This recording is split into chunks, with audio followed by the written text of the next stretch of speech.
tiba-tiba Nabi SAW isyarat kepada kami, isyarat supaya kamu sempurnakan sembahyang kamu. Dan dia melabuhkan tirai.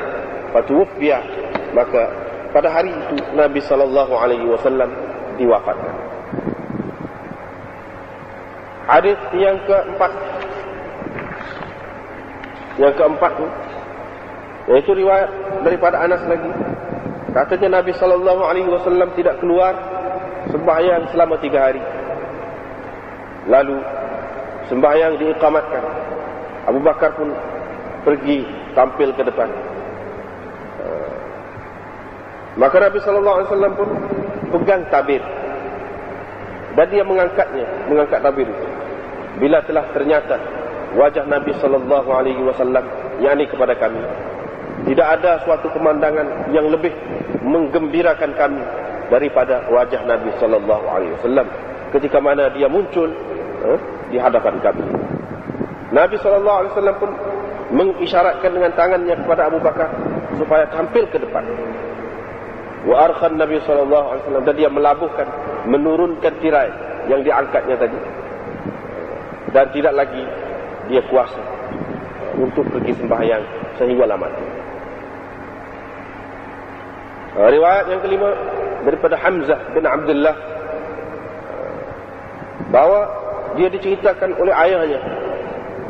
Kata ayahnya, ketika berat sakit Rasulullah SAW, dikatakan kepadanya, diceritakan kepada Nabi tentang sembahyang. Ini sudah sampai waktu sembahyang dah. Lalu dia pun berkata, suruhlah Abu Bakar fal yusalli bin nas. Berkata Aisyah supaya dia juga. Dia kata Abu Bakar ini seorang yang lembut hati. Idza qara'a, bila dia baca, ini baca Quran dalam sembahyang, ghalabahul buka, ia akan dikuasai oleh tangisan. Qala, Nabi SAW kata, suruhlah dia, biar dia menyembahyangkan, biar dia jadi tu imam. Fa'awadat Aisyah kembali menyebut lagi alasan itu. Dia kata lagi, muruhu, suruhlah dia, fal yusalli, inna kunna sawahibu Yusuf, taba'ahu Az-Zubaydi, taba'a Yunus Az-Zubaydi wa ibnu akhi Zuhri, Ishaq dan lain-lain daripada Nabi SAW. Jadi ini satu tajuk yang lain pula, juga berkenaan dengan imamah ataupun jemaah lagi, berkaitan dengan jemaah lagi.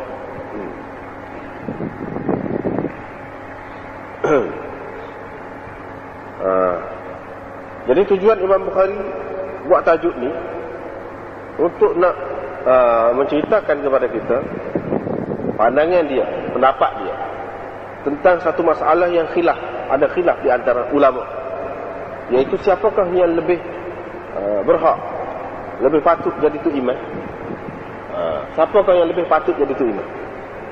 Sebab dalam setengah-setengah hadis ada menyebutkan yang aqra, yang paling pandai Quran, paling pandai qiraat, bacaan Quran. Ada pula dalam hadis yang menyebutkan tentang yang paling alim. Walau bagaimanapun, hak jelasnya dia sebut aqra itu, yang paling pandai qiraat itu. Adapun yang dipahami, yang lebih alim itu dipahami daripada perbuatan Nabi SAW. Walaupun ada juga setengah-setengah riwayat yang menyebutkan begitu, tapi hak lebih banyak dia sebut hak aqra itu. Jadi Imam Bukhari nak tarjih lah, nak bagi pendapat dia hak mana. Jadi kalau kita tengok hak mana lebih kuat, kalau kita tengok dalam masalah ni, pendapat jumhur ulama'nya mengatakan bahawa yang paling berhak untuk jadi tu imam ialah yang paling alim. Al-a'lam, maknanya yang paling alim. Mana kalau hak tu pun alim, hak ni pun alim, hak mana lebih alim? Itu kalau dengan hak jahil, tentulah maknanya hak alim tu lebih. Tapi kalau ada alim, hak mana lebih alim? Hak tu lebih patut jadi tu. Begitulah caranya. Mengikut jumhur ulama, 3 imam tu, Malik, Syafi'i dan Abu Hanifah mengatakan begitu. Masuk lagi yang lain-lain lagi, jumhur ulama. Imam Bukhari pun begitu juga. Daripada tajuk yang dia buat ni, ahlul ilmi wal fadli ahaqqu bil imamah. Ahlul ilmi wal fadli ahaqqu bil imamah. Orang yang mempunyai ilmu dan keutamaan itu lebih berhak untuk menjadi tu imam. Jadi makna Imam Bukhari sudah buat keputusan itu. Hak tu hak lebih. Lepas tu ada juga yang mengatakan hak Aqra yang lebih patut jadi tu imam. Di antara yang berpendapat begitu ialah Imam Ahmad dan Imam Abu Yusuf. Daripada anak murid Imam Abu Hanifah itu Imam Abu Yusuf yang berpendapat begitu. Jadi Imam Bukhari tak setujulah dengan pendapat itu. Dan nak ayatlah alasan dia sebab apa yang dia kata hak lebih halim itu, hak lebih patutnya jadi tu imam. Dia nak marilah hujah dia ni. Dan secara tidak langsung juga menampilkan hujah jumhur ulama tu. Jumhur ulama pegang dengan hak mana? Yang dia kata hak lebih halim itu lebih patut menjadi tu imam. Inilah beberapa hadis yang dia mari sini. Kesimpulannya secara umumnya kita tengok Nabi SAW suruh Abu Bakar, muru Abu Bakrin falyusalli bin nas. Sedangkan dalam hadis yang lain ada Nabi SAW menyebutkan aqra'uhum Ubay bin Ka'ab. Yang paling pandai qiraat baca Quran ialah Ubay bin Ka'ab. Kalaulah sekiranya Aqra' itu yang lebih patut menjadi tu imam, tentulah Nabi suruh Ubay. Tapi Nabi tak suruh Ubay. Nabi suruh suruh Abu Bakar. Jelaslah kalau kita tengok kepada apa yang disebutkan oleh Nabi SAW dalam hadis tentang Ubay tadi, termasuklah sahabat-sahabat yang lain, termasuk Abu Bakar, termasuk Umar. Hak lain-lain itu benarlah. Abu Bakar dan Umar pun termasuk dalam umum kata dia yang paling pandai qiraat. Ialah Ubay itu termasuklah pada masa itu Sayyidina Abu Bakar. Jadi mana Sayyidina Abu Bakar dari segi itu lebih kurang lagi daripada Ubay, sebab dia sebut yang paling, maknanya Ubay itulah yang paling pandai qiraatnya. Jadi termasuk Abu Bakar. Bila begitu, apa Nabi tidak suruh Ubay itu jadi tu imam. Dan Ubay itu paling pandai qiraat. Ini menunjukkan bahawa bukan begitu. Lepas tu kita nak lagu mana? Hadis tu setengah ulama mengatakan hadis dia kena jadi tu imam itu aqra'uhum, yang paling pandai qiraat itu sudah mansukh kata. Hak a'lam ini dimasukkan oleh hadis ini. Iaitu Nabi suruh Abu Bakar. Abu Bakar ini bukan aqra'uhum, bukan yang paling pandai qiraat di antara sahabat itu. Bermakna hak tadi, hak Nabi kata tu aqra'uhum tu, hak sebelum itu sudah masuk dengan hadis ini. Jadi sekarang yang adanya ialah al-a'lam. Ialah yang adanya al-a'lam. Ada juga ulama kata maksud dia di sini, maksud hadis itu aqra'uhum tu, dia jadi tu imam tu aqra'uhum. Hak tu memang betul tidak masuk hadis. Tidak seperti mana kata pendapat golongan yang pertama tadi. Tidak masuk. Tapi yang dimaksudkan dengan aqra'uhum di zaman Nabi SAW, itulah juga yang a'lamu. Yang paling pandai qiraat itulah juga yang paling alim. Jadi maksud Nabi aqra'uhum tu bukan maksud dari segi qiraat saja. Maksudnya paling pandai dari segi lain juga. Lepas tu masuklah Abu Bakar, yang paling pandai qiraat ialah yang paling alim. Tapi setengah ulama tak setuju dengan pandangan tu. Sebab kata dia, kalau kita terima hal tu, bermakna Ubay itulah yang paling layaknya. Sebab dia paling pandai qiraat, dengan sendirinya dia paling alim. Kalau begitu apa ya Nabi tidak suruh dia jadi tu imam? Dan kalau kita terima zaman Nabi tu hak Aqra' yang paling pandai qiraat itu, dengan sendirinya dia paling pandai dari segi yang lain. Sebab apa dia tidak suruh Ubay ni? Kalau nak kira lebih Ubay lah daripada Abu Bakar. Sebab dia Aqra'. Apabila Aqra' bermakna dia a'lam. Dengan sebab itu setengah ulama tak setuju dengan pandangan ini. Dia kata tidak akan sampai maksud kalau kita nak rayak Abu Bakar tu lebih. Sebab tidak jadi lebih lah. Bukan Ubay tu lebih qiraat lagi. Farinah sendiri yang bila dia lebih qiraat itu, dia pandai juga dari segi lain. Tapi tidak begitu. Menunjukkan bahawa aqra'uhum itu bukan maksud dia seperti tadi. Maksud aqra' tu maknanya juga dia tu a'lam, maknanya yang paling alim. Tapi kata golongan yang ketiga, maksud di sini betul dah hadis tu betul, patut alam itu betul. Tapi Abu Bakar ini kecuali. Kalau Nabi kata begitu tu, aqra'ukum Ubay, yang paling pandai qiraat di antara kamu ni Ubay, itu dalam keadaan tak ada Abu Bakar, tak masuk Abu Bakar. Tak masuk Abu Bakar. Maknanya yang paling pandai di antara yang ada itu. Yang dimaksudkan tidak termasuk Abu Bakar. Kalau Abu Bakar, dialah yang paling pandai qiraat. Bukan Abu Bakar ni alim dari segi ilmu saja, dari segi qiraat pun dia paling pandai. Dan dari segi alim pun dia juga. Jadi bila Ubay ada, kalau katakanlah Ubay ada, dia ada aqra' saja. Patut Abu Bakar ni lebih lagi daripada dia. Patut alim pula, dari segi alim pula. Jadi dengan sebab itu Nabi suruh Abu Bakar ni, sebab dia pandai qiraat dan juga pandai dari segi ilmu-ilmu yang lain. Ada juga yang mengatakan itu.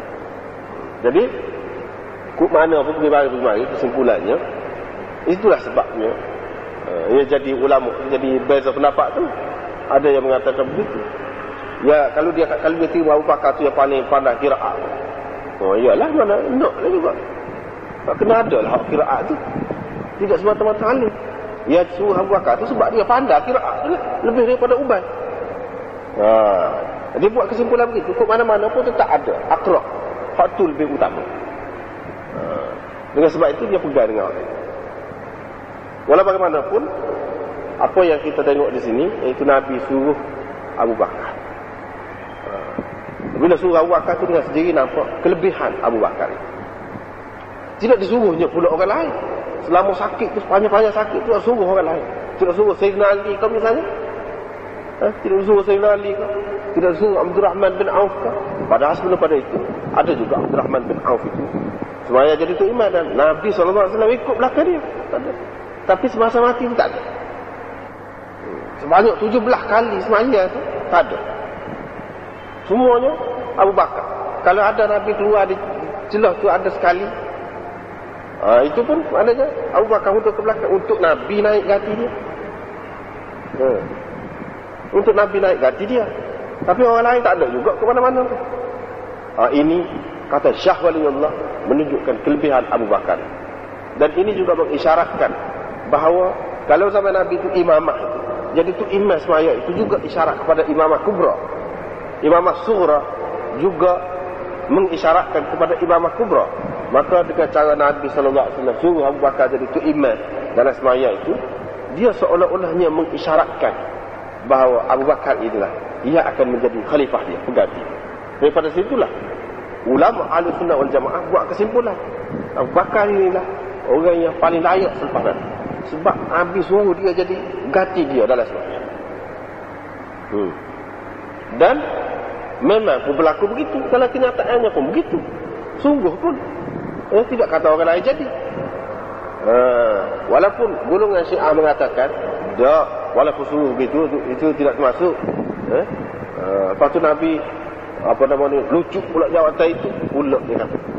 Walaupun dia kata begitu, tapi kalaulah kita kata Sayyidina Ali, tak ada sekali pun Sayyidina Ali disuruh Nabi. Kalau ada suruh pun di sini yang disebutkan suruh Umar. Suruh Sayyidina Ali tak ada. Mana di kalangan sahabat tu yang popularnya tu. Lepas tu kalau kita terima Sayyidina Ali pula yang patut jadi imam selepas Rasulullah, itu tidak menyokong kenyataan yang berlaku. Yang berlakunya Sayyidina Abu Bakar mati, yang dilantik jadi khalifahnya. Jadi bertepatanlah dengan Nabi lantik dia jadi tu imam dalam semaya tu. Tepat. Ini menunjukkan kelebihan dia. Dan Nabi SAW begitu suka tengok umat dia tu, sahabat-sahabat dia tu dipimpin oleh Abu Bakar dalam semaya. Dia tengok dia suka puas hati. Mana sudah ada pengganti dia. Gitu. Lepas tu yang habis ni. Lepas tu yang Aisyah ni kata tak boleh Abu Bakar ni dia hati lembut. Kalau dia jadi tu imam, tak akan dengar suara dia jeri. Nampak tak? Lepas tu Nabi kata inna kunna sawahibu Yusuf. Kamu ni seperti perempuan-perempuan zaman Nabi Yusuf dulu. Bapa dia kata tu. Macam-macam lah pendapat itu. Pendapat itu dihuraikan oleh ulama. Ada yang mengatakan sawahib Yusuf itu bila Zulaikha tu tahu, dulu kita pernah ayat kan, bila Zulaikha tu tahu, orang ni kecek cara kedia dia. Cara kedia kata gila kepada anak akak. Jadi dia pun dia mau sejak kata dia mau tak tahu. Dia mau tak tahu. Jadi nanti dia nak buat majlis, seperti mana yang disebut dalam Quran tu. Buat majlis, lepas tu biar tengok sendiri. Biar tengok sendiri, bila tengok tu barulah dia tahu.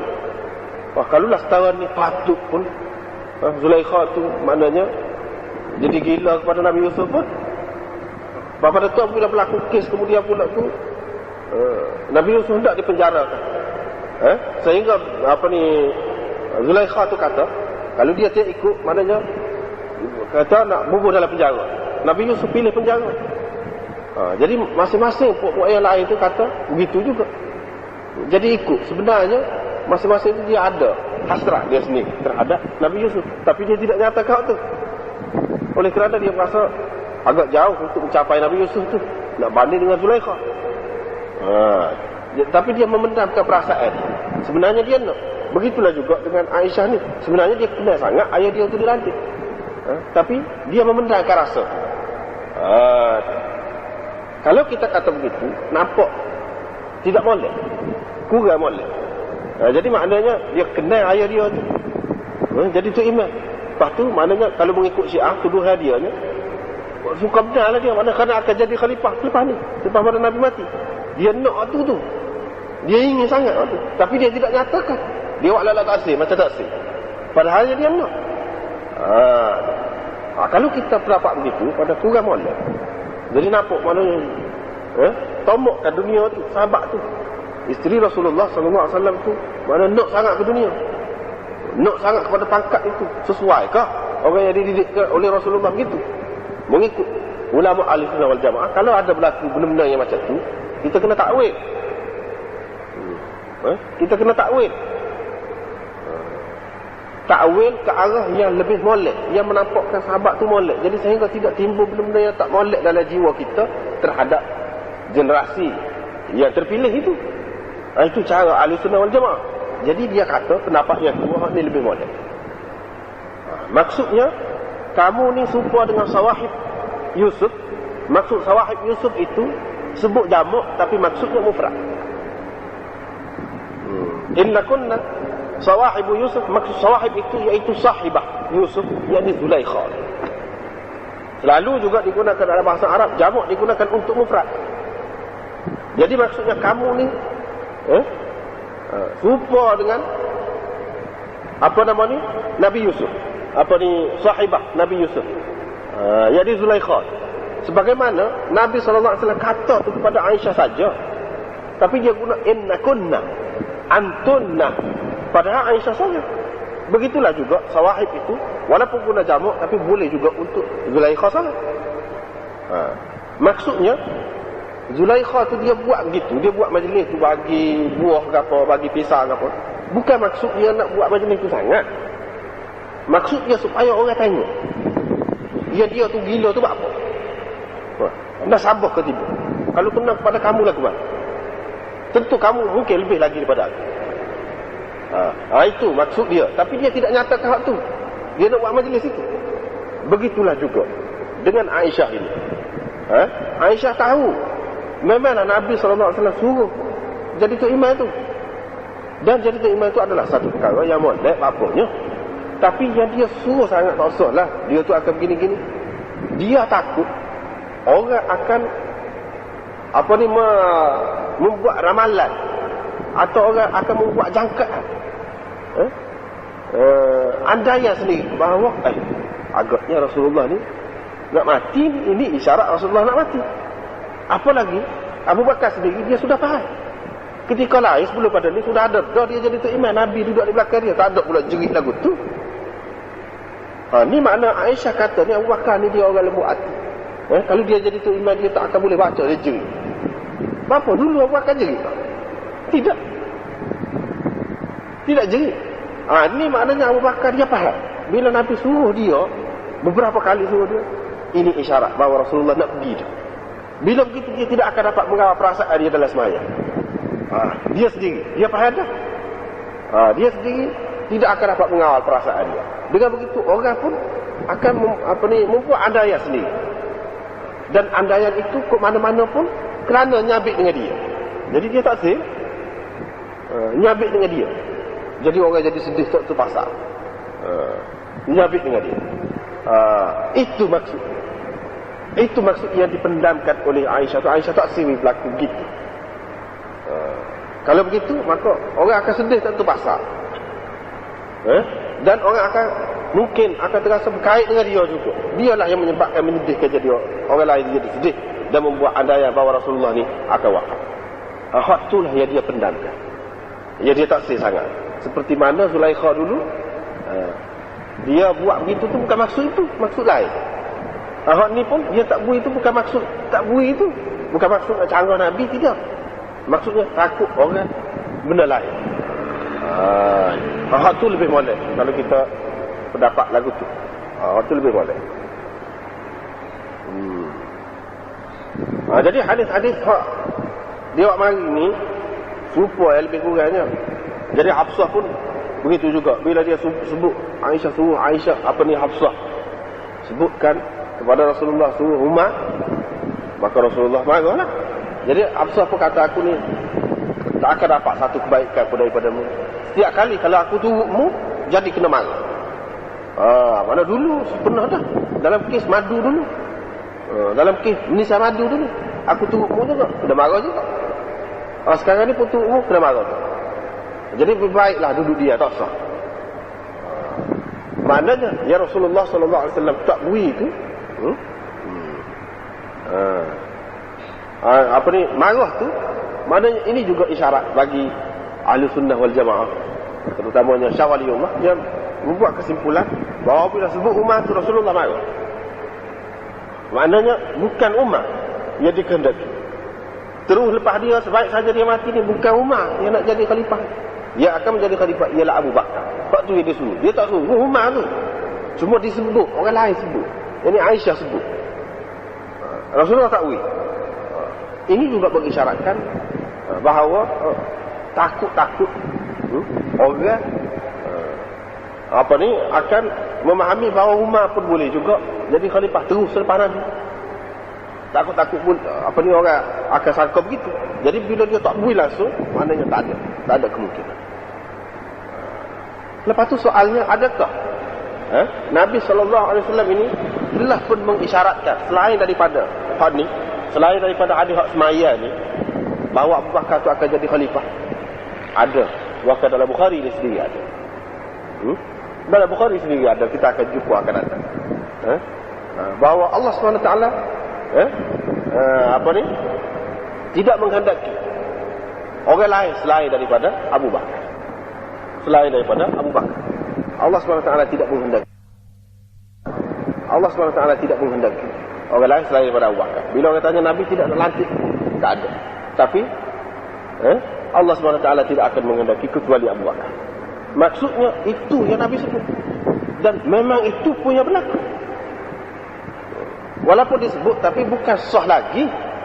Sebab Nabi masih itu ada. Dan imamah ataupun khilafah itu dia kena dengan perlantikan. Juga maknanya mengikut perlembagaan lah kita kata. Bukan sebut begitu saja. Itu pun sudah mengisyaratkan tentang kelayakan. Untuk menjadi secara rasmi, mesti dengan pelantikan. Itulah yang berlaku di zaman Abu Bakar itu, pelantikan itu. Walaupun Rasulullah sudah sebut itu menunjukkan kelayakan. Jadi sebab mungkin orang mengatakan orang mengatakan bahawa Abu Bakar tak ada pernah Nabi sebut. akan jadi khalifah sebab selepas pada itu. Tapi Sayyidina Ali ada sebut, dia katalah mengikut riwayat dia, dalam kamu pun tak ada. Sebenarnya tidak, bukan dalam Bukhari ni pun ada. Bila orang tanya Nabi, apa nama ni? Adakah dia nak lantik? Tak ada. Tapi walan yardallahu illa Abu Bakar. Allah SWT tidak akan redha kecuali Abu Bakar. Allah SWT tidak akan suka, tidak akan menghendaki orang lain selain daripada Abu Bakar. Itu sudah ada isyarat, sudah cukup. Kalau selain daripada hak ni, hak semaya. Hak semaya ni pun satu bukti yang besar dah. Sebabnya di zaman dulu, di zaman salaf dulu, zaman sahabat dulu, orang yang menjadi pemimpin itulah yang menjadi tok imam. Sehingga jenazah kalau mati, berlaku kematian, bukan keluarga tu yang menjadi tok imam, tetapi pemimpin semasa tu yang menjadi tok imam. Pemimpin semasa tu yang menjadi tok imam. Gubernur setempat tu yang menjadi tok imam. Dalam mati jadi tok imam dalam sembahyang jenazah apa semua yang pemimpin semasa di zaman. Jadi ini menunjukkan bahawa rapat sekali di antara imamah sughra, di antara imamah kubra dengan imamah kubra. Lepas tu apa ni hadis Anas itu begitu juga. Cuma dia sebut ka'anna wajhahu, bila Nabi SAW menyingkapkan tabir itu, nampak macam muka dia tu macam helaian mushaf. Apa makna helaian mushaf? Jadi ada dua pendapat ulama menyebutkan tentang helaian mushaf itu. Maknanya sebagaimana Quran memberikan cahaya kepada orang yang membaca dan orang yang mengamalkannya, begitulah wajah Rasulullah SAW ketika dia buka tabir itu berseri-seri memberikan cahaya seperti mana Quran dari segi itu. Dari segi itu maknanya tasbih itu ataupun diserupakan Nabi SAW dengan waraqah mushaf itu dari segi itu. Apa ni? Dari segi bercahaya. Lepas tu memang apa ni diketahui bahawa ini berdasarkan pengalaman ulama lah. Orang-orang yang soleh tu bila dekat dia nak mati, nampak seri muka dia, satu macam seri muka dia. Itu kalau orang biasa. Bukan Nabi. Kalau Nabi apatah lagi. Sehingga sahabat tu nampak cerah dia. Itu maksud. Boleh jadi maksud dia. Ada juga yang mengatakan apa ni, dia serupakan dengan waraqah mushaf itu dari segi cerah dia. Sebagaimana layar kertas maknanya putih, cerah, nampak berseri-seri, begitulah juga muka Nabi pada ketika itu. Dari segi mana? Dari segi orang yang sakit, bila dia sakit berat, lepas pada tu dia nampak segar, nampak berseri-seri. Setengah-setengah orang menyangka itu makna segar, suka segar. Padahal kerap kali berdasarkan pengalaman orang yang berhati, orang yang nampak sakit lama pada dia segar itu sebenarnya dia nak mati. Itu maksudnya. Boleh jadi juga begitu. Jadi hakikatnya wallahu a'lam, tak tahulah. Begitulah maknanya pandangan-pandangan yang diberikan ulama.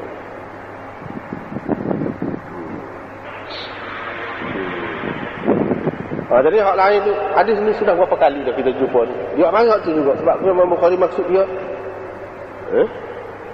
maksud dia nak ayatnya di sini semua ni ada ni Abu Bakar itu yang disuruh Nabi. Sebab apa suruh Abu Bakar? Kalau nak kata dia ni Aqra, dalam hadis yang lain ada sebut Aqra hukum Ubay atau Aqra hukum Ubay. Maknanya sepatutnya Ubay lah. Jadi jelas di situ menunjukkan Aqra hukum itu sama ada Aqra itu dipakai dengan makna a'lam ataupun Aqra tu hadis itu sudah masuk, dimasukkan oleh hak ni. Tak kira lah itu mana-mana pun bukan Aqra yang paling patut. Yang paling patutnya ialah a'lam dan afdal. Yang afdal dan a'lam ialah Abu Bakar. Sebab itulah Nabi suruh. Imam Bukhari pun berpendapat begitu seperti jumhur ulama juga. Habis tadi. Bab man qama ila jambil imam li'illatin.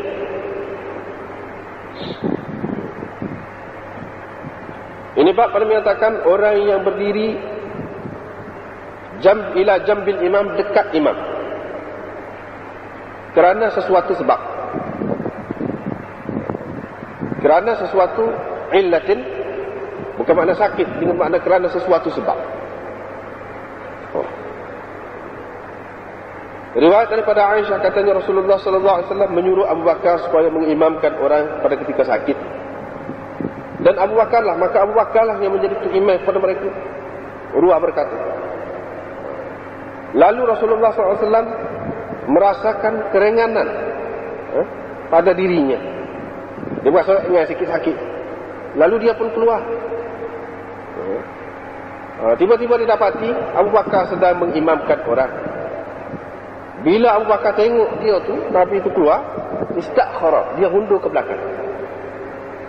Nabi SAW pun mengisyaratkan kepadanya supaya kama anta, mana duduk situ lah, duduk seperti asal lah, tak usah duduk hundur-hundur lah maksudnya. Isyarat. Maka Rasulullah SAW pun duduk hidha'a Abi Bakar ila jambihi, duduk setentang dengan Abu Bakar, jadi sebelahnya, sebelah Abu Bakar. Maka Abu Bakar pun bersembahyang, jadi dengan sembahyang, jadi mengikut sembahyang Rasulullah SAW, dan orang ramai mengikut sembahyang Abu Bakar. Orang ramai mengikut sembahyang Abu Bakar. Abu Bakar mengikut sembahyang Rasulullah, dan orang ramai mengikut sembahyang Abu Bakar. Ini apa maksud Imam Bukhari buat tajuk ni pula? Tajuk ni dia nak ceritakan tentang kaifiat sah duduk dalam jemaah. Lagu mana cara duduk, cara berdiri. Memanglah sudah maklum bahawa kalau makmum tu ramai, duduk di belakang tu imam lah. Dua orang pun begitu juga, duduk di belakang tu imam. Tapi kalau makmum seorang, dia tu duduk ila jambil imam, duduk sebelah tu imam, sebelah apa nama ni, dekat dengan bahu ataupun lambung imam itu, sebelah tu imam lah. Kita dapati daripada hadis-hadis banyak lah yang macam tu. Itu tak apalah, maklum dah tu. Tapi bagaimana dengan orang ramai? Lepas pada tu tiba-tiba seorang duduk dekat tu imam tu, duduk dekat. Boleh ke tidak? Itu masalah. Boleh ke tidak buat lagu tu? Yang ni hak seorang ni terkecuali dia daripada saf yang lain. Dia ni duduk dekat tu imam. Belah mana? Imam Bukhari nak cerita sini, kalau kerana sesuatu sebab boleh. Kerana sesuatu sebab boleh.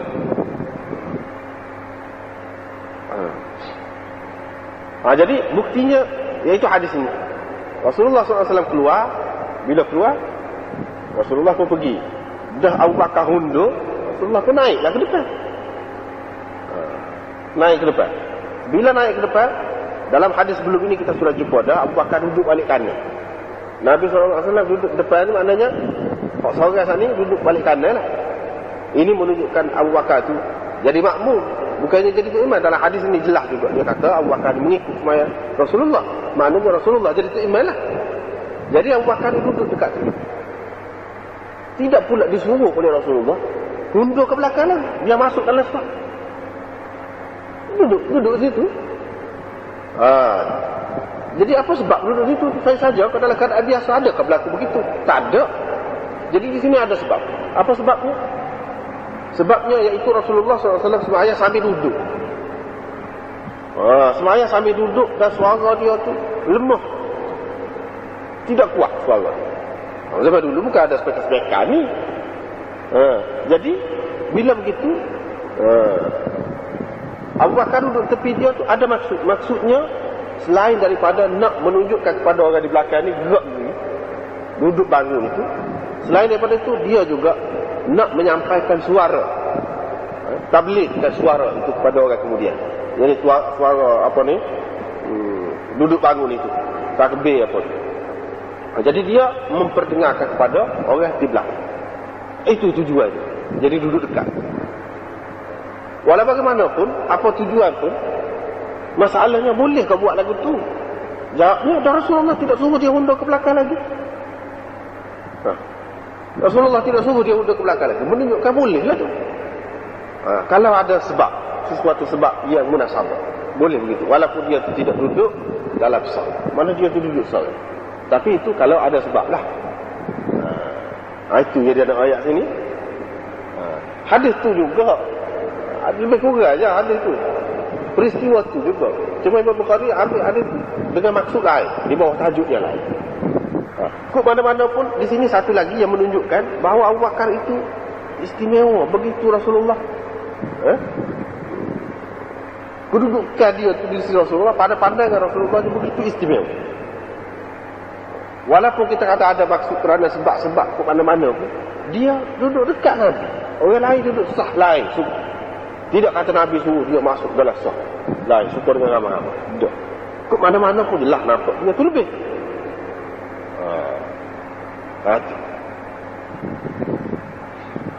Ini bab man dakhala liyaqummun nas. Faja'a al-imam al-awwal fata'akhkhara al-awwal aw lam yata'akhkhar jazat salatuhu fihi Aisyah 'an an-nabi sallallahu alaihi wasallam. Ini satu bab berkenaan dengan orang yang masuk, yakni ke tempat sembahyang untuk mengimamkan orang ramai. Lalu imam yang pertama datang. Fata'akhkhara al-awwal, maka hundur ke belakang yang pertama. Jadi bukan yang pertama.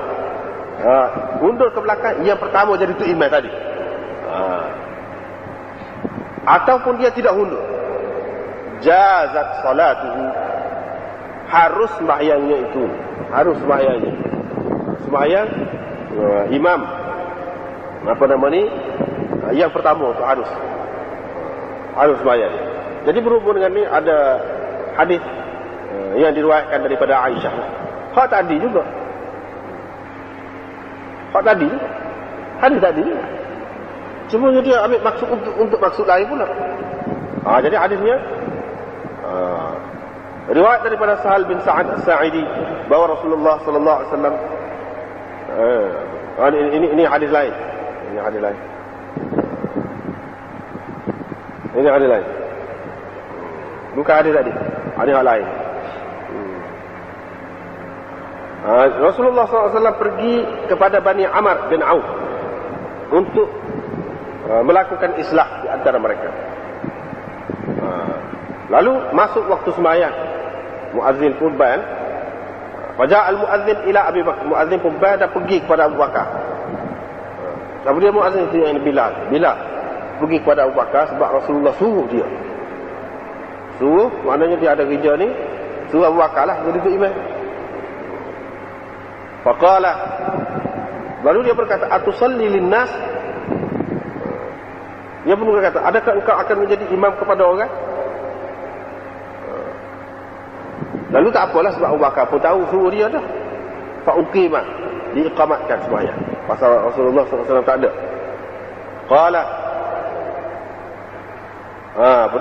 Qala, yang berkata Abu Bakar, na'am. Iyalah, mana Abu Bakar pun tahu. Abu Bakar pun tahu dia tu. Abu Bakar memang tahu lah Rasulullah suruh dia jadi imam. Jadi Bilal pun tahu juga. Fasalla Abu Bakar, maka Abu Bakar pun sembahyang. Fajar Rasulullah SAW. Rasulullah tu mari dalam keadaan itu ketika mana orang sedang sembahyang. Fatakhallasa, Abu Bakar pun mundur ke belakang sehingga dia berdiri dalam saf. Abu Bakar mundur masuk dalam saf. Ini saf pertama. Fasaffaqan nas, maka orang ramai pun bertasfik, tepuk tangan. Wa kana Abu Bakar la yaltafitu fi salati, Abu Bakarnya tidak paling dalam sembahyang dia. Bila ramai orang banyak buat tasfik itu, tepuk tangan itu, iltafata, dia pun paling, dia pun nampak Rasulullah sallallahu alaihi wasallam ada. Rasulullah sallallahu alaihi wasallam pun isyarat kepada dia, animkus makanak, duduklah, tetaplah di tempat, isyarat supaya duduk. Abu Bakar pun angkat dua tangannya, fahamidallah ala ma amarahu bi Rasulullah sallallahu alaihi wasallam min dzalika. Abu Bakar pun memuji Allah atas perintah Rasulullah sallallahu alaihi wasallam itu, suruh dia tu duduk tetap. Thumma ista'khara, kemudian Abu Bakar pun mundur juga sehingga dia duduk sama dalam saf di belakang dia.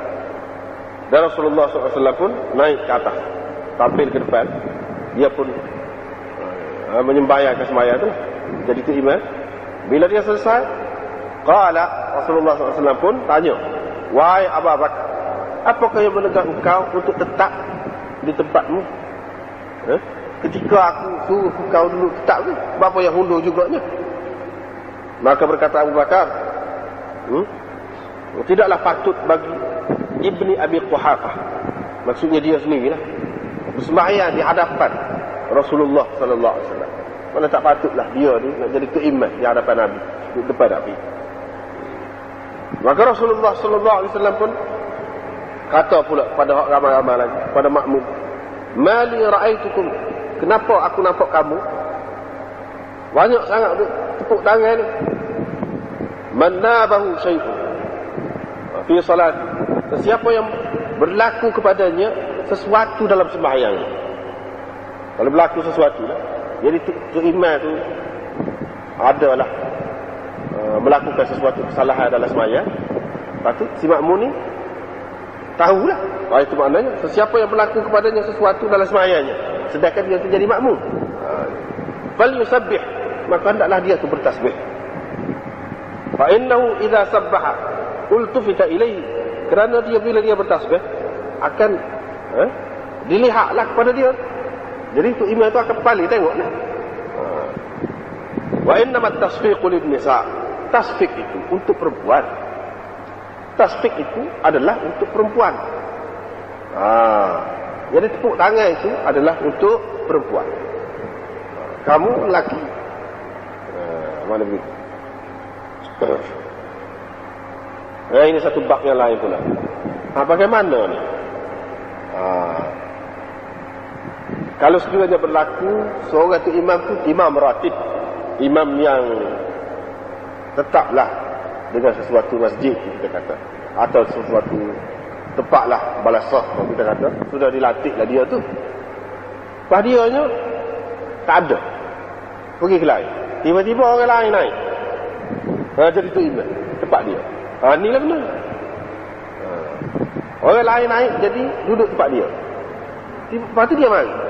Dia mari kenal lagu mana?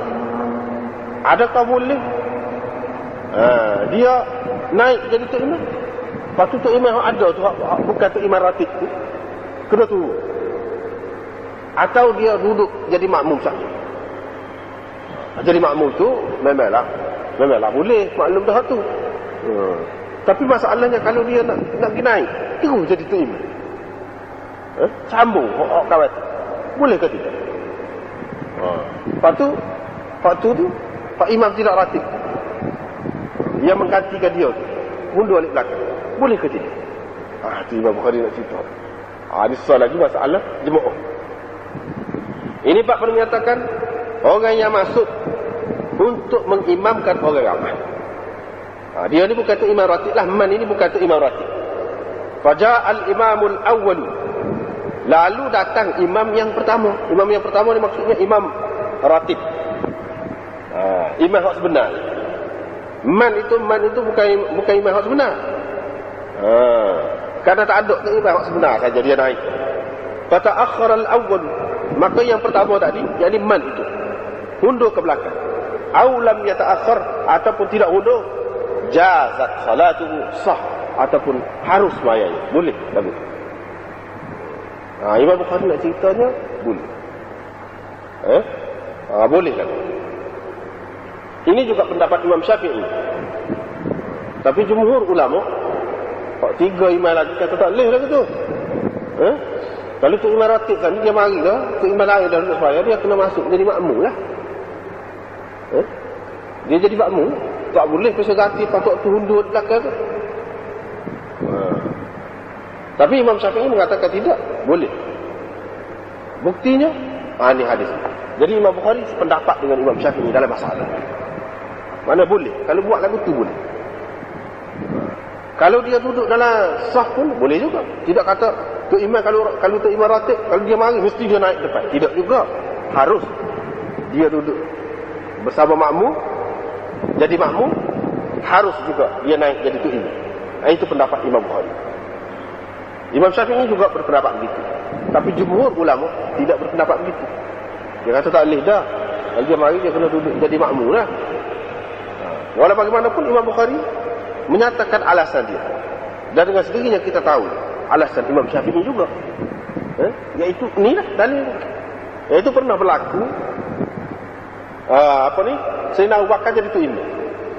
Bila Nabi SAW mari, Nabi SAW suruh dia tu buku tetap. Maknanya harus orang lain pun boleh jadi imam, tidak imam ratib.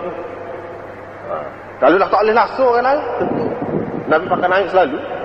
Ini tak, dia suruh duduk tetap duduk situ. Terus jadi tu imam. Tapi Abu Bakar tidak. Tidak ikut.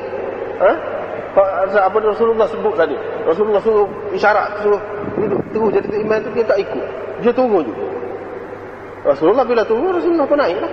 Mana boleh juga. Kalau tidak harus, itu Rasulullah. Tak boleh lah. Tak adil lah semayang kita saat ni. Misalnya, pasal dia tunggu. Tak ada lagu tu, tak ada berlaku begitu. Dan Rasulullah, kalau tak boleh tunggu, apa Rasulullah naik berarti? Boleh juga maknanya kalau tu imam hak ratib tu, Rasulullah lah di sini. Dalam kes ni Rasulullah tu imam ratibnya. Dia jadi makmum. Sebab Rasulullah suruh terus dia jadi tu imam. Maknanya boleh. Boleh juga dia naik. Buktinya memang yang berlakunya Rasulullah naik. Bila Abu Bakar tu Rasulullah naik. Sambung kali. Sambung. Itu bukti boleh. Ini masalah imam ratib lah. Itulah kelebihan imam ratibnya jika dibandingkan dengan imam tidak ratib. Di tempat dia tu siapa boleh. Dalam keadaan tu boleh. Jadi tak apalah begitu. Ini peristiwa ni berlaku. Di mana ni peristiwa ni berlaku pada tahun yang kelima atau pada tahun yang ke-6, ketika mana Rasulullah SAW pergi kepada Bani Amr bin Auf untuk melakukan suluh di sana. Jadi cuba tengok di sini. Itulah yang anda kata tadi. Dalam sembahyang yang akhir itu, Aisyah menyebutkan bahawa Abu Bakar ni kalau dia jadi imam tak boleh baca, jeri. Pasti ni adakah Abu Bakar jeri? Tak ada. Ini menunjukkan bukan jeri itu bukan soal.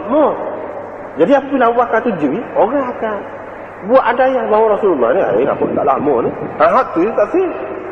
Hak tu dia tak sih tadi. Sebab tu dia tak sih. Dia kata tak sah Abu Bakar lah. Tak sah. Bukan tak pernah Abu Bakar dia jadi tu imamnya. Tapi apabila Abu Bakar tak boleh mengawal perasaan dia, orang akan membuat kesalahan sendiri. Hak tu dia tak sah. Hak tu dia sifat tadi. Jadi hak ni peristiwa yang lain. Jadi di sini kita nampak bahawa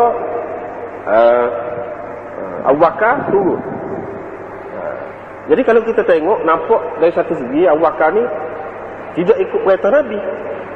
Nabi suruh tetap depan tu turun. Apa lah tu? Apa yang dia jaga? Yang Abu Bakar jaga tu? Kalau kita tengok Abdul Rahman bin Auf dalam satu peristiwa yang lain, Rasulullah ada belakang dia tahu. Dia tak turun. Dia tak turun. Sebab Abdul Rahman bin Auf, Rasulullah suruh dia tak satu. Dia tak turun. Jadi sikap Abu Bakar dengan sikap Abdul Rahman bin Auf itu dapat berbeza. Walaupun dengan sebab berlaku begitu, kita dapat hukum. Faedahnya kita dapat hukum sehingga Imam Syafi'i kata boleh buat lagu tu. Pasal ni Imam Bukhari kata boleh. Itu tak sakira lah, tapi dari segi mana lebih baik. Dan kenapa kau masing-masing itu bersikap begitu? Abdul Rahman bin Auf tak turun, Abu Bakar turun.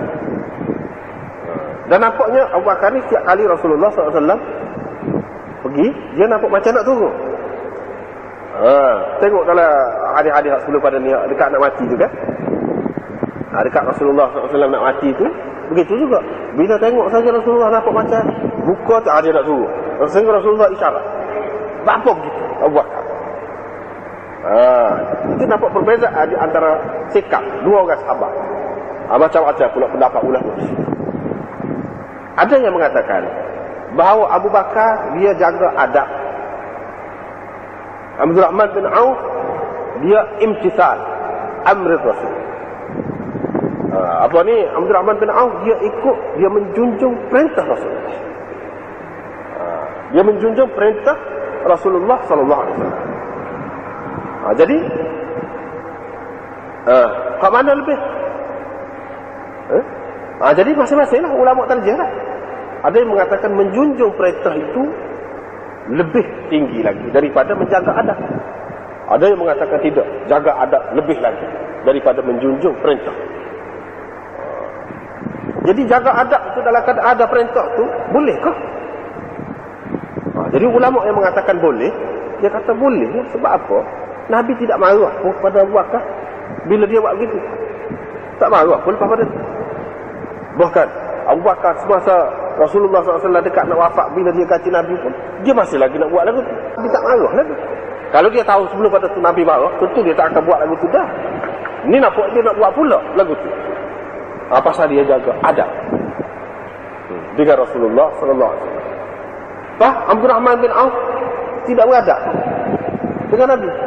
Apabila kita kata Sayyidina Abu Bakar tu kerana nak adab, Abdul Rahman bin Auf dia tidak beradab dengan Nabi.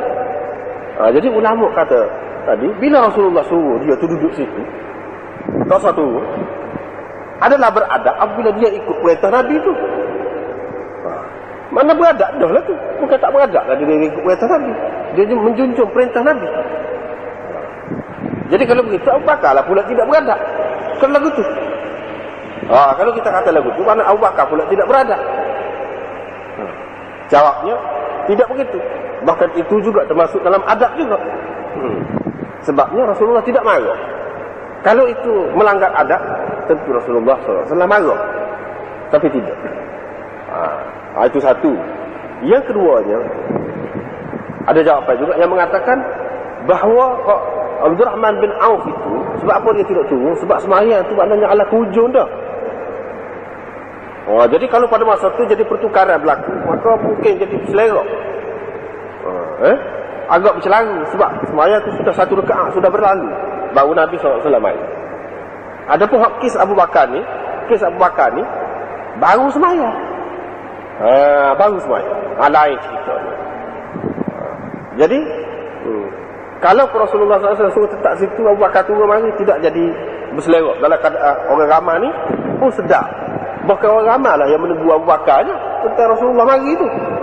Tidak akan jadi berselera. Maknanya orang ramai tahu Rasulullah mari. Bukan dalam keadaan tidak tahu. Jadi dengan sebab itu tak apa berlaku begitu. Kerana keadaan masing-masing. Ada juga ulama yang mengatakan betul lah, waktu buat begitu, waktu buat begini. Tapi kita kena tengok hak mana tahu, hak mana lebih, hak mana tidak lebih. Kita kena tengok orang Abdul Rahman bin Auf dengan Abu Bakar tu sendiri, siapa lebih? Siapa lebih? Tentu kita kata Abu Bakar lebih. Dah Abu Bakar lebih, Pak Abu Bakar buat tu lah lebihnya. Yang ni Abu Bakar buat tu bukan mengikut perintah, tetapi menjaga adab. Hak tu hak lebihnya. Jadi bila begitu, kalau nak jaga adab, maka adab dengan Imam Ratib tadi mengikut Imam Syafi'i, begitulah. Sebab Imam Ratib dia adalah imam yang tetap. Untuk menjaga adab, kita beri kepada dia lah. Bila dia mari, bila dia naik lah. Begitu. Kalau mengikut jumhur ulama tu, dia mengatakan tidak. Imam Ratib tu duduk di belakang. Maknanya mengikut perintah Rasulullah begitu. Pada awalnya Rasulullah tu tak serta turun. Begitu. Mana ikut waktu. Walau bagaimana pun benda ni begitulah. Imam Bukhari nak ayatnya boleh. Sebab yang dia kata boleh tu berlaku dah di zaman Nabi sallallahu alaihi wasallam. Mungkin orang kata itu khusus dengan Nabi sallallahu alaihi wasallam. Begitulah. Orang-orang lain katanya dia kata waktu tu lain cerita.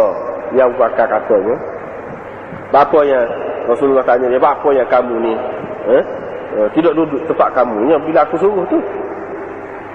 Abu Bakar kata, adakah patut saya ni nak duduk depan Rasulullah? Mana itu berkait dengan Rasulullah. Kalau orang lain itu tidak begitu. Tersudut rayaklah Imam Ratib mana pun. Kalau sahabat lain pun tidak, Abu Bakar tidak akan buat lagu tu. Dia buat gitu sebab Rasulullah. Jadi maknanya ini menunjukkan khusus dengan Rasulullah. Kata dia kalau begitu dengan Imam Ratib lain tak ada berlaku, tak ada. Ni kes kecuali ni. istimewa, kisah istimewa. Dia kata begitulah. Itu satu perkara. Yang keduanya, Rasulullah SAW tengok orang duduk tasbih. Tasbih di belah mana? Macam-macam pendapat pula tu kata sini. Umumnya mengatakan tasbih ni gini. Gitu. Itu tasbih. Itu tasbih. Janganlah banyak sangat. Tapi kalau ramai bunyi itu, ada juga yang mengatakan begini. Begitu. Itu makna tasbih. Ada pula yang mengatakan tasbih yang seperti itu adalah yang diajarkan oleh orang kemudian dalam tertib sembahyang. Pada masa itunya, tasbih itu bukan makna begitu, boleh jadi begitu. Pada masa itu, pasal sembahyang tu dia banyak proses dia tu. Di peringkat itu ada boleh kecek lagi dalam sembahyang, boleh kecek dalam sembahyang. Jadi kita tak boleh ambil kira. Jadi hak tasbih ni berdasarkan hadis-hadis yang lain pula. Ditunjukkan cara dia. Dengan adab, bukanlah maknanya dengan semena-mena suka tidak begitu. Tidak begitu maksudnya. Tapi pada ketika ni mungkin begitu. Sebab tu jadi riuh tu. Mungkin begitu. Sebab tidak apa ni berlaku lagi. Hak ulama kata sikit itu dia faham daripada hak kemudian. Sebab dalam sembahyang tak boleh berbuat banyak, tak boleh begitu. Dia faham daripada hak tu, keseluruhan tu. Dia mengatakan masalah tasbih ini pun bukanlah sebebas. Apa boleh buat dengan sebebas-bebas. Dia tengoklah mana-mana. Bukan begitu. Tapi ada cara. Iaitu cara yang lembut. Cara yang lembut itu digambarkan lagu mana? Lagu satu. Jadi bila begitu, Nabi SAW pun kata, kenapa kamu duduk buat lagu tu? Duduk tasbih begitu. Sesiapa yang berlaku begitu dalam sembahyang dia, hendaklah bertasbih. Kalau dia tu jadi makmum, berlaku sesuatu dalam sembahyang dia, tentu iman dia. Hendaklah dia tasbih. Di sini ada khilaf pula di antara ulama. Imam Malik mengatakan tasbih ni untuk lelaki dan perempuan. Jumhur ulama mengatakan tasbih ni untuk lelaki saja. Tasbih untuk perempuan. Jumhur ulama kata begitu. Imam Malik kata tak. Dia pegang dengan hadis ni. Man nabahu syai'un fi man itu isim mausul mustarak. Tak kira lelaki, tak kira perempuan. Fal yusabbih. Maka hendaklah dia bertasbih. Mana perempuan pun kena kata subhanallah dalam sembahyang. Apa bunyi sorak pun tak apa. Mengikut Imam Maliknya begitu. Jadi patuh hak ni dalam hadis dia kata innamat tasfiq lin nisa. Jumhur ulama pergi faham, dia fahamnya tasfiq ini dalam sembahyang untuk perempuan. Yang kamu buat dalam sembahyang tu itu hak perempuan itu. Hak kamunya ialah tasbih. Kamu kena tasbih lah. Hak tasbih itu hak perempuan. Itu jumhur ulama faham lagu tu. Imam Malik pula faham. Ni Nabi royak ni bukan berkenaan dengan sembahyang kata dia. Nabi royak ni adat perempuan Arab, apa-apa dia nak apa-apa, dia akan isyaratkan dengan tasbih. Jadi cara kamu ataupun cara kamu buat begitu tadi, itu serupa dengan perbuatan perempuan. Bukan maksud dalam sembahyang, di luar sembahyang adat orang Arabnya buat lagu tu. Jadi kamu tak usah buat lagu tu lah, jadi seperti itu. Makna begitu. Dia pergi faham begitu. Dia faham pada sini. Ke mana-mana pun, ya itu satu mazhab. Babun idza stawaw fil qira'ati falyummahum akbaruhum.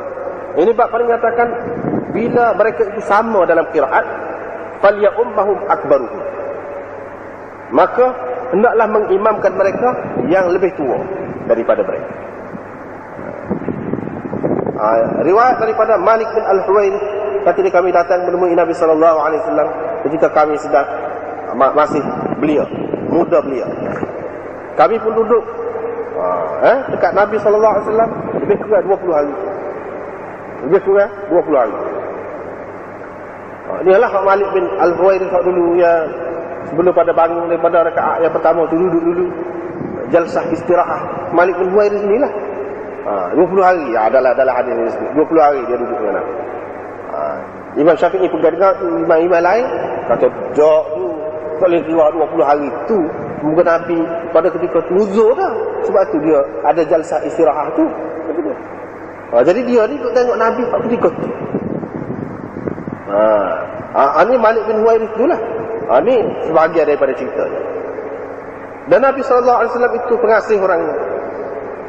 Dia kata kalau kamu balik ke negeri kamu, bagus juga maknanya. Kamu ajar, kamu ajarkan mereka. Kamu ajarkan mereka itu. Suruhlah mereka itu. Maka biarlah mereka itu semaya ini. Pada waktu ini. Semaya ini pada waktu ini. Bila tiba waktu semaya, maka hendaklah seorang daripada kamu dan yang paling tua di antara kamu jadi tu ibu. Yang paling tua di antara kamu jadi tu ibu. Jadi apa maksud Imam Bukhari buat tajuk ni? Itu nak ayatnya kalau sama dalam qiraat. Maka hak lebih tua tu jadi tu ibu. Ini dah ayat dari segi tertib jadi tu iman. Daripada inilah asal-asal, beberapa asal yang menunjukkan siapa yang lebih patut. Kalau kurang daripada tu, siapa dia? Kurang daripada tu, siapa? Tertib tu iman. Yang ulama buat tu, inilah beberapa sandaran asalnya. Jadi, kalau bila sama dalam qiraat, apa dia tidak kata sama dalam ilmu? Sama dalam ilmu. Dia tadi ilmu kan lebih patut. Bapa sini yang lebih tua tidak kata lebih berilmu. Kalau sama dalam qiraat, kenalah hak lebih berilmu. Apa tidak kata lagu tu? Dia kata hak lebih tua. Sebab apa? Maknanya berkait dengan qiraat ini. Dan tak ada berkait dengan ilmu, berkait dengan umur. Ini Imam Bukhari nak cerita bahawa kalau ilmu itu sama, kalau ilmu itu sama, dalam bacaan pun sama juga. Maka kena tengok dari segi umur. Sebab apa? Sebab ni hak mana pergi dengan Malik bin Al-Huwairith pergi jumpa dengan Nabi ni lebih kurang je belakang. Lebih kurang dari segi ilmu. Muka sama lama je duduk dengan Nabi. Apa yang orang tu dengar, hak tu pun dengar juga. Apa yang orang tu terima daripada Nabi, orang tu pun terima juga. Jadi lebih kurang sama. Kalau kata nak ngaji Quran pun selama tu lebih kurang juga. Sama. Bila sama begitu, kalau ada beza pun dari segi umur. Dari segi umur. Jadi satu lagi perkara yang menentukan siapakah yang lebih berhak dalam menjadi tu imam. Selain daripada qiraat, selain daripada lebih banyak ilmu, apa lagi? Iaitu lebih. Itu nak disebut. Itu pun di antara perkara dalam menentukan tu imam perlu diambil kira. Tapi kalaulah ada orang lebih alim walaupun dia lebih muda, perlu diutamakan orang alim. Perlu diutamakan orang alim. Sebab di zaman Abu Bakar tu ada lagi orang lebih tua daripada Abu Bakar tu, Nabi suruh dia jadi tu imam tu. Tapi Nabi tidak suruh hak lebih tua jadi tu imam. Menunjukkan hak lebih alim itu hak dah besar. Yang kedua, qiraat. Yang ketiga baru qiraat lain. Misalnya dari segi umur kan, dalam hadis ini disebutkan dari segi umur.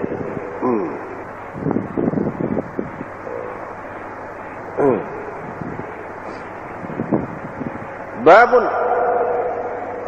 Ini hadis tadi kita sudah jumpa dah juga. Babun idza zara al-imam qauman fa'ammahum. Ini satu bab. Bila seorang imam menziarahi satu kaum, lalu dia mengimamkan mereka, lalu dia menjadi tu imam kepada mereka. Riwayat daripada Itban bin Malik, kata dia, Nabi SAW minta izin, aku pun izinlah kepadanya. Dia pun tanya, di mana engkau suka, di mana engkau nak aku sembahyang daripada rumahmu ini? Aku pun isyaratkan kepadanya kepada tempat yang aku suka. Nabi SAW sembahyang di situ. Dia pun berdiri di situ. Wa safafna khalfahu, dan kami pun buat saf di belakang dia. Thumma sallama, kemudian dia pun beri salam. Wa sallamna, kami pun beri salam. Jadi ini Apa makna ni? Idza zara al-imam qauman fa amma. Bila seseorang tu imam tu pergi kepada satu kaum, maka dia jadi tu imam kepada mereka. Ini apa? Ini apa maksud dianya? Ini ada kaitan dengan satu hadis yang lain. Itu di luar tu ada sebut. Nombor dua tidak ada sebut. Kerana ada tersebut dalam hadis Abi Mas'ud, la ya'ummu ar-rajul fi sultani wa la yajlisu ala takrimati illa bi'izni fa inna malika syekh sultanun alayhi. Itu hadis ada sebut di situ. Mana seorang tu kalau dia pergi kepada satu orang yang lain ataupun tempat yang lain, satu golongan, dia tak boleh jadi tu imam situ kecuali dengan izin orang situ. Bahkan tak boleh duduk di tempat yang khusus untuk seseorang kecuali dengan izin orang itu. Jadi belah mana seorang imam tu kalau dia pergi ke satu tempat, bolehkah dia jadi tu imam situ? Misalnya kita kata imam ratib. Imam ratib di satu masjid.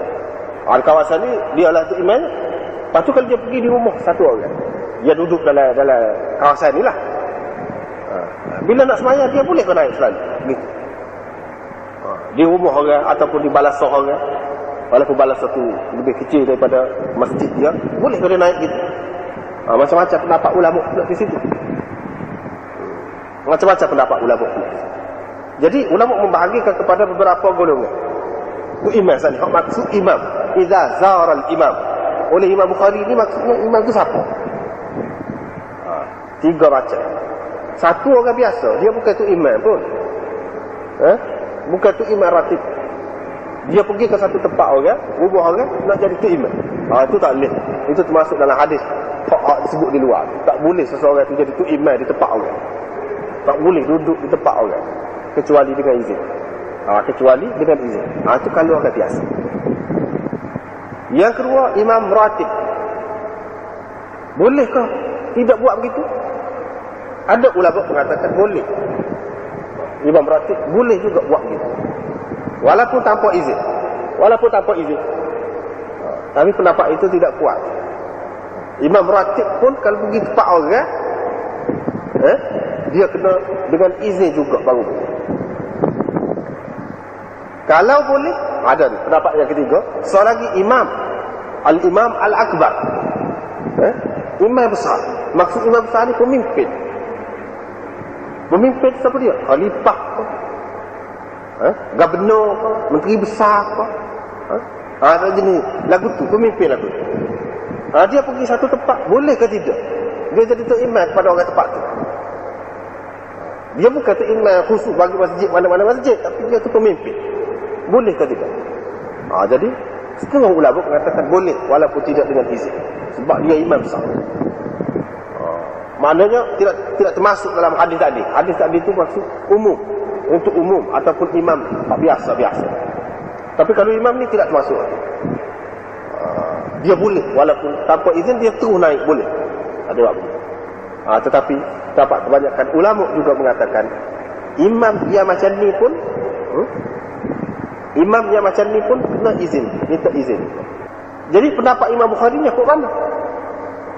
Ada dua pula pendapat ulama tentang pendapat Imam Bukhari. Ada yang mengatakan Imam Bukhari ini dia mengatakan idza zara al-imam qauman fa ammahu. Maksud imam di situ ialah imam ratib tadi dan imam yang besar. Dua-dua sekali. Kedua-dua ni mana boleh tanpa izin. Ada yang mengatakan begitu. Tapi ada pula yang mengatakan bukan begitu Imam Bukhari. Dia maksud imam di sini bukan imam ratib. Maksud imam ini ialah imam pemimpin tu. Sebab apa? Contoh pemimpin ni dia mari hadis. Kita nak tahu Imam Bukhari dalam terjematul bab dia maksud imam tu siapa? Iaitu Nabi SAW. Dalam hadis ni, bawah ni. Pak Nabi tu siapa dia? Bukan sekadar imam ratib dia tu. Dia tu imam yang paling besar, pemimpin negara. Walaupun begitu, kita nampak Imam Bukhari berpendapat bahawa imam yang macam tu pun kena izin juga. Sebab Nabi minta izin. Tengok, ista'zana Nabi sallallahu alaihi wasallam. Itban bin Malik kata Nabi minta izin, aku pun izin dah pada. Aku izin. Padahal sebelum pada tu dia juga yang ajaknya. Dia juga yang ajaknya pergi Rasulullah pergi ke rumah dia. Kalau nak kira tak payah minta izin lah. Jadi minta izin kepada dia. Minta izin nak masuk rumah ke? Minta izin untuk jadi tu imam. Di situ. Kita nampak di sini ada dua kemungkinan itu. Minta izin nak masuk rumah. Lepas pada tu Nabi tak minta dah. Biar aku jadi tu imam. Ataupun itban suruh dia ke, ataupun izinkan kepada dia sini Rasulullah semaya. Tak ada izin dah. Rasulullah terus tanya dia, kau nak aku semaya mana? Lepas tu terus dia naik. Hak ni pun duduk di belakang. Maknanya tidak minta izin untuk semaya tu. Tetapi pendapat itu kalau kita kata Nabi tidak minta izin, tak kena juga. Minta izin itu kalau kita terima, minta izin untuk masuk rumah. Hak untuk semaya tu dia nak jadi tu imam tu dia tidak minta izin. Hak tu sebab Itban bin Malik terlebih dahulu izin dah. Dia ajak Nabi tu, suruh Nabi pergi semaya dah. Izin dah tu. Jadi maknanya dengan izin juga. Setengah ulama faham tidak dengan izin pun tak apa sebab Nabi mari tu dia tidak tunggu izin dulu. Dia tanya selalu di mana mun nak aku semaya. Mana tak ada tunggu izin nak jadi tu imam ke apa, tak ada. Tapi pendapat itu sebenarnya kurang molek. Kalau kita kata hak sekosak ni, Nabi SAW beradab nak masuk rumah tu minta izin dulu. Asal. Yang kedua nak jadi tu imam tu tidak minta izin walaupun dalam rumah dia sebab dia sudah izin tu. Kita tengok pada hadis yang lain dalam peristiwa ni pun ada juga ini hadis mukhtasar, banyak hadis mukhtasar dalam Bukhari ni. Kalau kita tengok apa banyak dia sudah izin tu. Dia ajak Nabi untuk sembahyang tu. Jadi apa perlu minta izin lagi? Tapi minta izin nak masuk rumah tu, la tadkhulu buyutan ghaira buyutikum hatta tasta'nisu wa tusallimu ala ahliha. Hatta tasta'dinu. Sehingga minta izin. Waktu tu kerana nak mengamalkan ayat Quran. Tak apalah masalah nak sembahyang tak minta izin. Itu kerana sudah diizinkan. Jadi itulah. Jadi makna pendapat Imam Bukhari kita nampak lebih kuatnya bahawa imam yang besar pun dia pergi ke sesuatu tempat tak boleh sewenang-wenang. Bahkan dia kena dengan izin juga orang setempat itu. Kena dengan izin juga orang setempat. Itulah pendapat Imam Bukhari. Walaupun ada yang mengatakan pendapat Imam Bukhari-nya bahawa imam besar tu, imam pemimpin tu tak perlu minta izin. Sebab dia bukan pasal ni lah. Macam mana dia faham imam tu tak perlu minta izin sebab kita rakyat saja.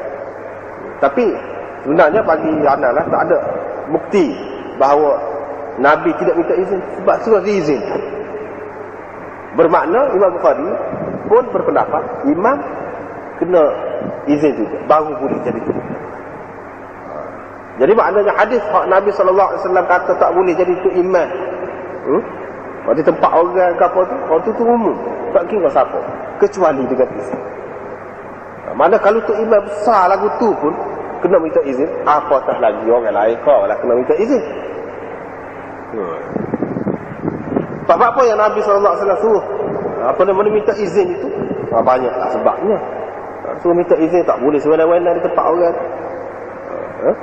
Banyaklah dari segi hikmatnya, dari segi psikologinya kalau kita nak perhati di situ, iaitu di satu tempat tu, misalnya di rumah kita, anak-anaknya orang kapur tukar kita kata memang duduk mulia benar lah ke dia tu, ustaz tu kita kata, tiba-tiba mari orang lain sebenarnya dia naik.